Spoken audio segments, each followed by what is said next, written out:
Hi, I'm Lisa Bragg, and I am the author of the upcoming book, Bragging Rights: How to Talk About Your Work Using Purposeful Self-Promotion. Coming up, and it's coming up really quickly because it's actually coming up in 10 days on May 11th. If you're watching this in a replay, but if you're watching us live, it is 10 days from now that my book comes out, and I'm super excited about that. And you'll see the ticker below. It's telling you when that you can pre-order it now, and I have so many valuable and exciting gifts to give you if you order early. I've been told by many successful authors that I've been talking to that to have pre-orders really makes a difference because it gets all the algorithms going and in your favor. But I wanted to give you something today instead of just talking about the book. I wanted to dig into it a little bit for you and give you one of the chapters. Now I have the copy in front of me, but I also have it up here. I think on the screen will make it easier that I can actually still look at you too and make eye contact. So this paragraph is be successful, but don't talk about success. Who hears that all the time? I hear that all the time. We have to be successful and own our success, but don't talk about success. And that's a little bit about what Bragging Rights is about.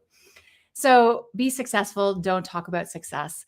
According to my data, we know we need to talk about our successes to get ahead, but we're caught in a paradox. We're told to brag without bragging, which means be successful without talking about your success. It simply doesn't make sense. You can't sell a secret. The good news is that when people hear or see someone bragging, my research shows that 85% of people are ready to cheer you on. Yay! Only 13% of the respondents said they'd ignore you. Okay. And 2% said they'd turn around and brag about themselves. So I'm pretty happy with that one too. So we're all really cheering for you. To be seen and heard is a fundamental part of the human experience, but society puts odd limits on this for some people.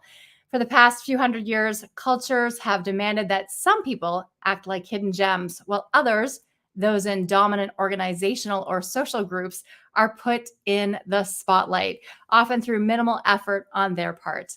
Self-promotion or bragging shouldn't be reserved for the people who hold control and reinforce it using statements like, this is one of my favorite ones. Oh my goodness, I have to stop here. This one just drives me around the bend. So this statement here, when people say this, honestly, they say your work should speak for itself. Okay, so whether to avoid being invisible, to stay empowered, to get a new promotion, or to solve impossible challenges, everyone needs to build social currency, which is a form of capital whose value is measured by your ability to influence conversations and outcomes for yourself and others. But women especially have been trained to be quiet, play small, and wait to be chosen. Some people are free to talk wildly about their successes, while others are told that to do so is distasteful, punishable, almost an offense. In a time of global companies, international networks, social media, and immigration, society needs to recognize more than ever that self promotion is good so that those with ideas to share can step forward. It's time to reconsider how we gain, give, and use status.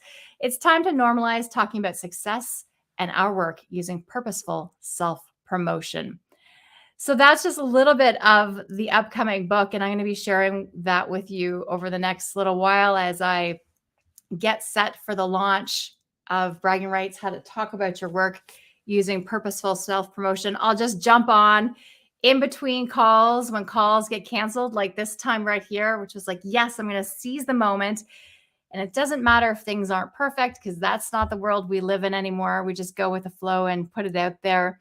And hope you appreciate that. I have some really good gifts, though. If you buy even one copy, buy two copies, one copy, three copies, and five copies. I don't know why the numbers, but that's what it is. And you can buy as many as you want, of course. And I'll put the link up to the pre-orders in a banner here. There's the link to the pre-orders. I'll stop the ticker for you. Grab that link. I'll put it in the show notes below, and you'll be able to go and see all the valuable perks that I have so that you'll be encouraged to pre-order your book.